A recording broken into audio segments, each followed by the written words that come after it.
Driving through a snowstorm was never part of the plan. I'd been visiting my uncle's cabin in northern Montana, a yearly tradition I'd looked forward to for weeks. The weather forecast had promised clear skies, but as I packed up to leave, dark clouds rolled in fast and the temperature plummeted. I thought I could outrun it. I was wrong. By the time I hit the highway, the snow was coming down in thick, blinding sheets. The wipers fought to keep the windshield clear, but visibility was shrinking with every mile. The road was deserted, just an endless stretch of white flanked by towering pines. My SUV's tires struggled for traction, the occasional skid making my knuckles whiten on the wheel. About an hour into the drive, I realized I needed to pull over. I couldn't keep going like this, not without risking sliding into a ditch. That's when I saw it, a faint glow through the trees, like the warm flicker of a fire. I slowed down, spotting a narrow trail that branched off the highway. It wasn't on my GPS, but the thought of shelter was too tempting to ignore. I turned onto the trail, the tires crunching over fresh snow. The glow grew brighter as I crept forward, revealing a small wooden cabin tucked among the trees. Smoke curled from the chimney, and the soft orange light spilling through the windows promised warmth. I parked and hesitated. Knocking on a stranger's door in the middle of a storm wasn't ideal, but the thought of spending the night freezing in my car was worse. Gathering my courage, I grabbed my jacket and stepped out into the biting cold. The snow was deeper than I'd expected, reaching past my boots as I trudged toward the cabin. When I reached the porch, I noticed how quiet it was. No sound of wind, no creak of trees, just an eerie, oppressive stillness. I knocked on the door, my breath clouding the air. The door opened almost immediately, and an older man peered out. His face was lined with age, his eyes sharp despite his graying beard. "Storm caught you, didn't it?" he said, stepping aside to let me in. "Yeah," I replied, grateful for the blast of warmth that hit me as I entered. "Thanks for letting me in. The roads are impossible." The cabin was simple but cozy. A fire crackled in the stone hearth, and a pot of something fragrant simmered on the stove. The man motioned for me to sit while he fetched a second mug. "Name's Walter," he said, handing me a steaming cup of coffee.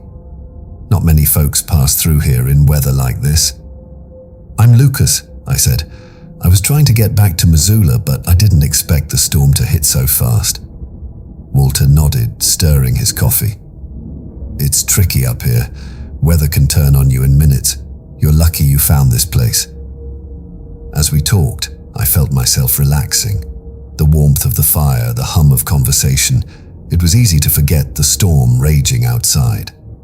Walter seemed kind, if a bit reserved, and his hospitality felt genuine. But as the hours passed, small details began to gnaw at me. The first thing I noticed was the lack of footprints. When I'd approached the cabin, the snow had been untouched. No tracks leading to the door, no sign that anyone had come or gone recently. The second was the photographs on the mantel. Most were faded, black and white images of a younger Walter with a woman and 2 children. But one frame held a newspaper clipping instead of a photo. It was too far away to read, but the headline was bold enough to make out, "Local family disappears in mountain storm." I glanced at Walter, who was poking at the fire, his back to me. My pulse quickened as I fought to keep my expression neutral. "You live here alone?" I asked, trying to sound casual. He turned, his face unreadable. "I've been here a long time," he said simply. The unease crept deeper, but I told myself I was overreacting. The storm, the isolation, it was playing tricks on me. When Walter offered to let me stay the night, I hesitated, but eventually accepted. The storm was still raging, and driving wasn't an option. That night, as I lay on the couch under a heavy quilt, I couldn't sleep. The wind howled outside, and the fire's glow flickered across the walls. At some point, I heard it, the faint creak of floorboards, slow and deliberate, coming from the hallway. My breath caught as I strained to listen. "Walter," I called out, my voice barely above a whisper. No response. The creaking stopped.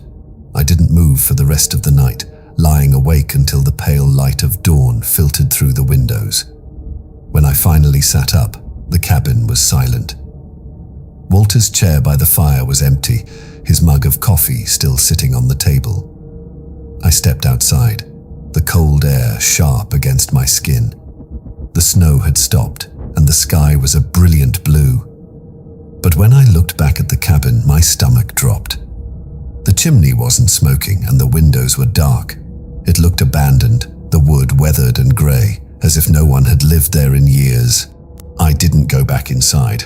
I climbed into my SUV and drove away, the cabin shrinking in the rearview mirror until it was nothing more than a speck among the trees. To this day, I don't know what happened that night or who Walter really was. All I know is that the snowstorm wasn't the only thing I was lucky to survive.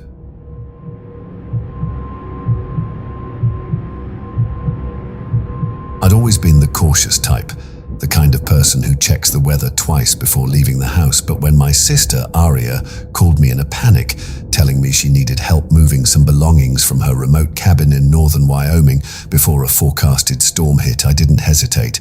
Family comes first, I told myself as I packed my truck with essentials and set off on the 4-hour drive. The first 2 hours passed without incident. The sky was overcast, the kind of dull grey that presses down on you. The highway was empty except for the occasional semi, and the radio crackled with updates about the incoming blizzard. "Expect conditions to worsen rapidly by evening," the announcer warned. I pressed on, determined to reach Aria before the worst of it. The trouble started when I left the main road and turned onto the winding, snow-covered path leading to her cabin. The trees closed in around me, tall and heavy with snow, and the wind picked up, scattering flurries across the windshield. The truck's heater hummed steadily, but a knot of unease settled in my stomach. Something about the silence outside felt different, not peaceful, but oppressive. When I finally arrived, Aria was already outside, bundled in layers and dragging boxes to her SUV. "You cut it close," she said, her breath visible in the frigid air. "Yeah, the storm's moving faster than I thought," I replied, stepping out and pulling my gloves tighter. "Let's hurry." We worked quickly, loading the last of her belongings into her vehicle. By the time we finished, the snow was falling in thick sheets and the wind had become a howling force. "You'll follow me back to the highway?" she asked, her voice raised against the storm. "Of course," I said, though the visibility was already so bad I could barely make out her taillights. The drive back was slow, nerve-wracking. Aria's SUV stayed just ahead, a faint red glow in the swirling white. My truck's tires slid occasionally, the snow accumulating faster than the plows could clear it. We'd made it about halfway when her vehicle came to a sudden stop. I hit the brakes, my heart lurching as the truck skidded before coming to a halt behind her. I stepped out, the wind biting at my face as I approached her driver's side window. "What happened?" I shouted. She rolled down the window just enough to be heard. "There's something in the road." I squinted through the storm. At first I saw nothing, just a wall of white. Then a shape emerged, a figure standing in the middle of the path. They were wrapped in a heavy coat, their face obscured by a hood, motionless despite the brutal wind. "Do you think they need help?" Aria asked, her tone uneasy. "Maybe," I said, though my instincts told me to stay in the car. Against better judgment, I grabbed a flashlight and stepped into the storm. "Hello," I called out, the beam cutting through the snow. The figure didn't move. I took a few cautious steps forward. The flashlight's beam illuminated a pair of boots, then the edge of the coat. But when I reached out to tap their shoulder, the figure toppled sideways, hitting the ground with a hollow thud. It wasn't a person. It was a mannequin, dressed in winter gear and propped up like some bizarre roadside warning. "It's just a mannequin," I yelled back to Aria, my voice barely carrying over the wind. She leaned out of her window, her expression a mix of confusion and alarm. "Who would leave that out here?" she shouted. Before I could answer, the headlights from my truck flickered. I turned, a cold dread settling in my chest. The truck's engine sputtered, then died, plunging us into near total darkness, except for Aria's taillights. I hurried back, fumbling with the driver's door and turning the key in the ignition. Nothing. The storm raged around me, the wind howling like a living thing. Aria's SUV was still running, and she was frantically motioning for me to get back in. I climbed into her passenger seat, slamming the door shut against the cold. "We can't stay here," she said, her voice tight with fear. "We'll freeze." She was right. The temperature was dropping fast, and the storm showed no sign of letting up. We decided to keep moving, her SUV struggling through the deepening snow. The mannequin, a strange, unsettling detail, faded into the storm behind us. We made it back to the highway hours later, shaken but safe. To this day, I can't explain why the mannequin was there or what it meant, but every winter storm since, I think about that night, the figure in the snow, and the way the open road can turn from freedom to something far more unpredictable.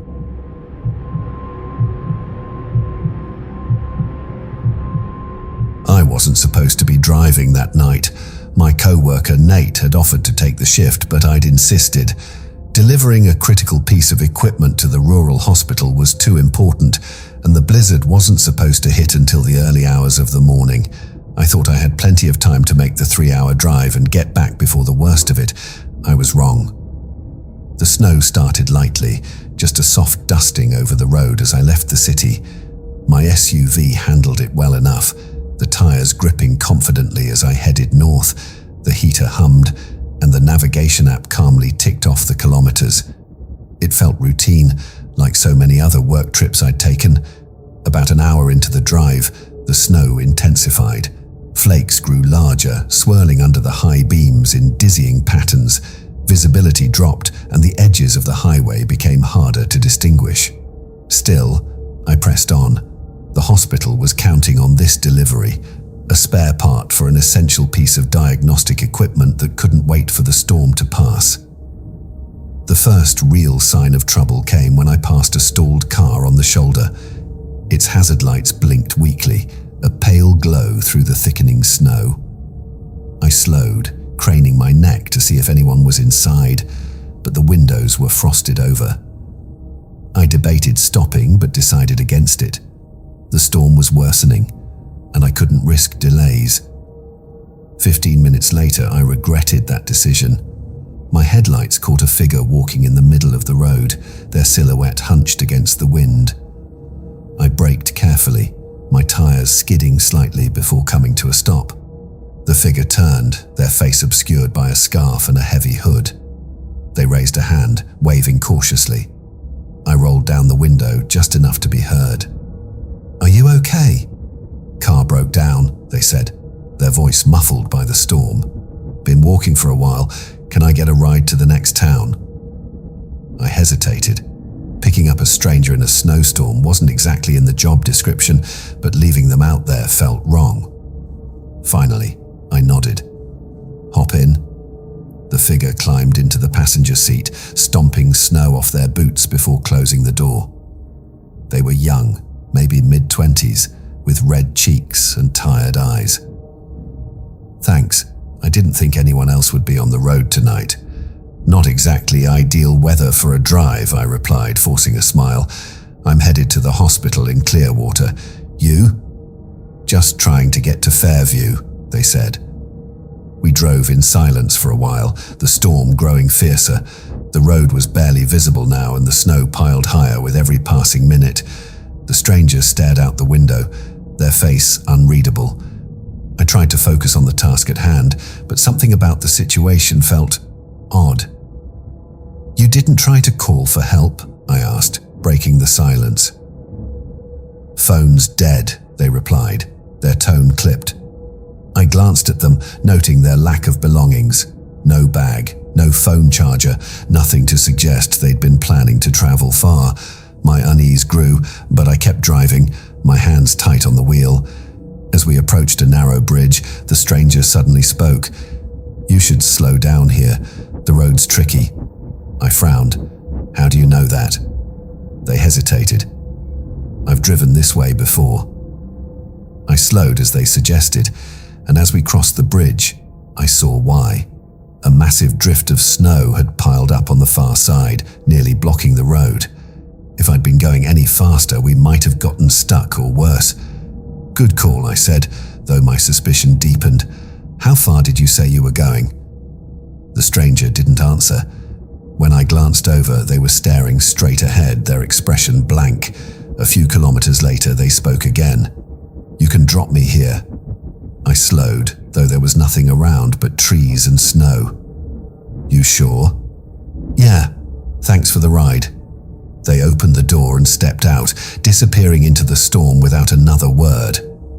I sat there for a moment, debating whether to follow or call out, but the storm made it impossible to see more than a few feet.